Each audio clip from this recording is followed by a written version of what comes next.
ইন্ডিয়াতে বাংলাদেশে যাইতাছি। তো গাইস আজকে আমি অনেক খুশি, কারণ আমার স্বপ্নের দেশে আমি যাইতাছি। পুরো 20 বছর অপেক্ষা করছি এই দেশে যাইবার লাগি, কিন্তু অনেক লোকরে আমি ইগনোর করছি, ইগনোর করিয়া কিন্তু এরপরে আমি যাইতাছি বাংলাদেশ। তো hello guys, welcome to other one knew video. আজকে আমি যাইম বাংলাদেশ। তো প্রথমে আমি কাপড় উপর ঢুকে টলি উলি রেডি করিয়া আইছি বাংলাদেশ যাইবার লাগি। উলি প্যাকিং করা শেষ, এরপরে আইলাম গেলাসর গেছে আইয়া দেখতাছি আমি যে কাপড় লাগাইছি এটা ম্যাচিং হইছে নাকি। আমার ছোট ভাই কইতাছে খুব সুন্দর ম্যাচিং হইছে এই ড্রেসটা। এর বাদে আমি কইলাম ঠিক আছে, আর গেলাস দেখা লাগতো না, এখন যাইম গিয়া। আমার ছোট ভাই টলি উলি লইয়া ইয়া পড়ছে গাড়ির মধ্যে। এরপরে আমার ছোট ভাই কইলাম আমি এখানে 2-3টা শর্ট ভিডিও বানাইতাম, শর্ট ভিডিও বানানি পরে এরপরে যাইম। এরপরে আমার ছোট ভাই কইতাছে ঠিক আছে টলি এটা নিচে বাগরো, তো শর্ট ভিডিও বানিয়ে দিম। টলি বাগরা বাদে আমার ছোট ভাই এইখানে 2-3টা আমার শর্ট ভিডিও বানাইছে। এরপরে আমরা কইলাম ঠিক আছে এখন চলো যাই কি শর্ট ভিডিও বানাই। যেহেতু 3 দিন আগে দেখছো দুবাইতে আমার একটা ছোট ভাই আইছে, তো এ কইতাছে আমরা চেক বুস্ট আগুয়ানি যাইতো। এরপরে আমি কইলাম ঠিক আছে তে বার হইয়া যাই, এখানে আগুয়ে দিয়ে আইবি। আমরা অফ করি আইয়া পড়ছি বাংলাদেশের তারর সাইডে। তো আমরা বাড়তি মাত্র 10 মিনিট লাগে এখানে আইতে। আমি কইতাছেন বাংলাদেশের মানুষে ইন্ডিয়ার মিষ্টি অনেক ভালো পায়, তাই না আগেও একবার গেছলা, এই সময় মিষ্টি লইয়া গেছলা। তো বাংলাদেশের মানুষ অনেক পছন্দ করছেন মিষ্টিগুলা। পরে আমরা আইয়া পড়লাম কৈলাসর মা দেব মিষ্টির দোকানে, কারণ এইখানে মিষ্টিগুলা অনেক টেস্ট হয়। আগরবার এইখান থেকে লইয়া গেছিলাম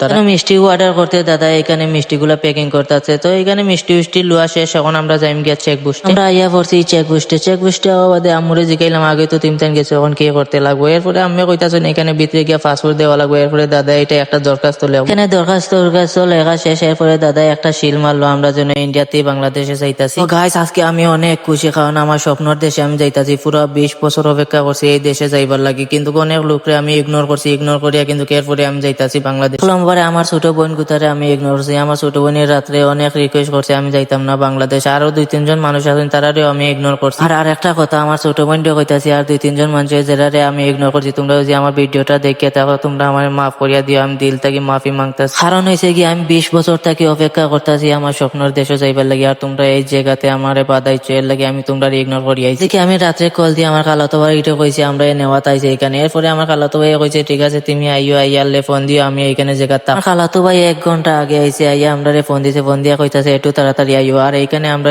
পুলিশে চেক করতেছে, এর লাগে একটু লেট হইয়া গেছে আইতে। এরপরে আমার খালাতো বড় ভাই কইতাছে আমার অনেক ক্ষুধা লাগছে, কিছু খাইতে লাগবে। এরপরে আমি কইলাম ঠিক আছে এখানে মিষ্টি আনছি, মিষ্টি এখান থেকে বাকরিয়া এখানে খাইয়ালাম। তো আমার খালাতো ভাই মিষ্টি খাইতাছে। এরপরে আখতা দেখি মুনিবুলি বাগান। আমি কই বাংলাদেশে মুনিবুলি বাগান কইতে আইছি, চেম টু চেম মুনিবুলি বাগানের মতন আমি এইটা ফিল করছি মুনিবুলি বাগান কইয়া। এই বাগানটা দেখতাছো, এই বাগানটার আমি নাম জানি না। এরপরে আমরা গফ করি আইয়া পড়ছি শংশনগর বাজারে। পরে আমার খালাতো ভাইরে জিকাইলাম নানাবাড়ি আরো কত আন্দুরে। এরপরে আমার খালাতো ভাই কইতাছে এই বাজারে এটা পাই দিলাইলেও নানাবাড়ি দেখা যাইব। করি আমার খালাতো ভাই কয় তোমার ক্যামেরা দিয়ে জুম মারো, জুম মারলে আমি নানাবাড়ি দেখতে পারবা। ফাইনালি গাইছে এরপরে আমি জুম মারলাম, জুম মারিয়া নানাবাড়ি দেখলাম। নানাবাড়ি দেখা বাদে আমার ভিতরে কিন্তু অনেক একটা শান্তি পাইছি। 20 বছর থেকে আমি অপেক্ষা করতেছি নানাবাড়ি দেখার লাগে। এরপরে 10 মিনিট জার্নি করার বাদে ফাইনালি আমরা আইয়া পড়ছি নানাবাড়ি আওয়া বাদে আমি তাইনের বোনের সাথে মুসাফা করতেছে না, আর আমি 2-3 জনের সাথে এখানে মুসাফা করলাম। তো গাইস আজকের ভিডিওটা এই পর্যন্ত, ভালো লাগলে লাইক কমেন্ট শেয়ার করিয়া দিও। বাই গাইস, ভালো থাকো, দেখা হবে আবার নেক্সট কোনো ভিডিওতে।